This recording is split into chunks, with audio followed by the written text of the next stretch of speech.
አሰላሙ አለይኩም። አላህ ሱብሓነሁ ወተዓላ ይወርዳል የሌሊቱ 1/3 ሲቀር ይወርዳል ካልን ዓለም እኮ ሰዓቱ እኮ ይቀያየራል። አንድ ቦታ ሌሊት ሲሆን እኮ አንድ ቦታ ቀን ነው እያሉ አንዳንድ የአላህ ሱብሓነሁ ወተዓላ ንግግር እንደዚህ ደግሞ የነቢዩን ዓለይሂ ሰላቱ ወሰላም ሐዲስ ለማስተባበል የሚሞክሩ አህባሾች አሉ። ሱብሓነል ኻሊቅ። እኛ የአላህ ሱብሓነሁ ወተዓላ ንግግርም ይሁን የነቢዩን ዓለይሂ ሰላቱ ወሰላም ንግግር በፍልሰፋ እንዲህ ካልንማ እንደዚህ ሊሆን ነው እያልን በፍልሰፋ እየሄድን ምን አናደርግም።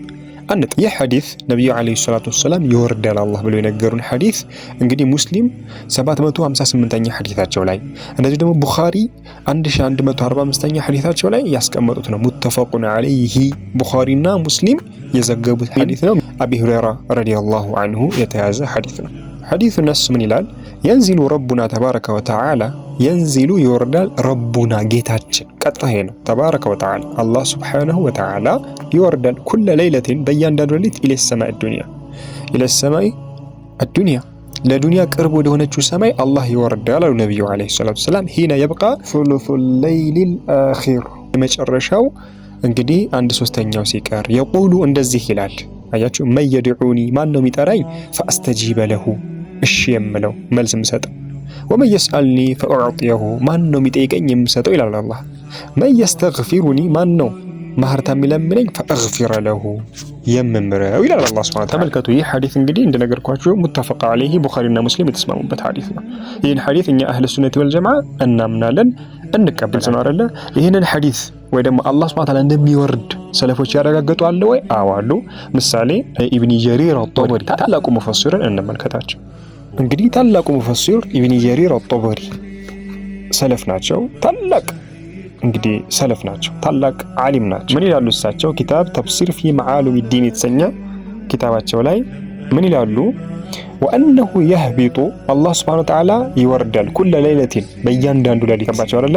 ወየንዚሉ ኢለ ሰማይ ዱንያ ለዱንያ ቅርብ ወደሆነችው ሰማይ አላህ ሱብሓነሁ ወተዓላ ይወርዳል። ለምንድን ነው ይህን የምንመሰክረው አሉ? ሊኸበሪ ረሱሊላህ ሰለላሁ ዐለይሂ ወሰለም ነቢዩ ሰለላሁ ዐለይሂ ወሰለም ስለነገሩን አለቀ። ይሄ ነው የሰለፎቹ እምነት ማለት ነው። ይህንን ስንል አንዳንድ ሰዎች አንዳንድ አህባሾችም እንደዚህ ደግሞ ሌሎችም አንዳንድ የጥመት አንጃዎች አይ አላህ ይወርዳል ካልን ሌሊት እኮ ይቀያየራል፣ አንድ ቦታ ሌሊት ሲሆን አንድ ቦታ እንደዚህ ነው፣ አንድ ቦታ ቀን ሲሆን እያሉ ይፈላሰፋሉ። በዚህ ፍልስፍናቸውም ይህን ሐዲስ ውድቅ ለማድረግ ይሞክራሉ። ሱብሓነል ኻሊቅ ይሄ ውድቅ ነው። ምክንያቱም አላህ ሱብሓነሁ ወተዓላ ስለራሱ አንድ ነገር ሲነግረን ልክ እንደ ፍጡር መሳል የለብንም። አዎ ለኔ ለፍጡር አንድ ቦታ ሌሊት ነው፣ አንድ ቦታ ቀን ነው። ለአላህ ሱብሓነሁ ወተዓላ ግን እንደዛ ይባል። ምሳሌ አላህ ሱብሓነሁ ወተዓላ ሁላችንም የምንናገረውን ነገር ይሰማል። ይሰማል። ምሳሌ እኔ የምናገረውን ይሰማል። ዓለም ላይ ያለ ህዝብ የሚናገረው እያንዳንዱን አላህ ይሰማል። طيب አላህ ሱብሓነሁ ወተዓላ ድምጽ ከድምጽ አይጋጭበትም? አንዱን ሲሰማ አላህ ያንን ሲሰማ እንዴት? ምሳሌ ሰው ልጅ 1 2 3 ሲያወራ ድምጽ ከድምጽ ይጋጭበታል አይደል? አላህ ሱብሓነሁ ወተዓላ ዓለም ላይ ያለው የሁሉ ህዝብ ሲያወራ ድምጽ ከድምጽ ይጋጭበታል? አይጋጭበትም። ለምን? የአላህ መስማት እንደ ፍጡር አይደለም። አንድ ሰው የአላህን መስማት እንደ ፍጡር ካየ አዎ ሊጋጭበት ይችላል ብሎ ሊያስብ ይችላል። ይሄ ደግሞ ባጢል ውድቅ የሆነ አመለካከት። ልክ እንደዚሁ የአላህ ሱብሓነሁ ወተዓላ መውረድን እንደ ፍጡር የሚያስብ ሰው አዎ አንድ ቦታ ሌሊት ነው፣ አንድ ቦታ ቀን ነው ብሎ ያስባል። የአላህ ሱብሓነሁ ወተዓላ የትኛውም ሲፋዎች ከፍጡር ጋር በፍጹም የሚመሳሰሉ አይደሉም። ለዚህም በርካታ ሌሎችን መረጃዎች መስጠት ይቻላል። በጥቅሉ ግን ምላችሁ ምንድነው? የአላህን ሱብሓነሁ ወተዓላ ኑዙል እንደ ፍጡር ማየት የለብንም። ለፍጡር ነው እዚህ ቀን ነው እዚህ ማታ የሚባል በፍጹም ለኻሊቅ እንደዚህ አይባል። ሐዲሱ ደግሞ ነስ የሚያሳየው ይሄንን ነው።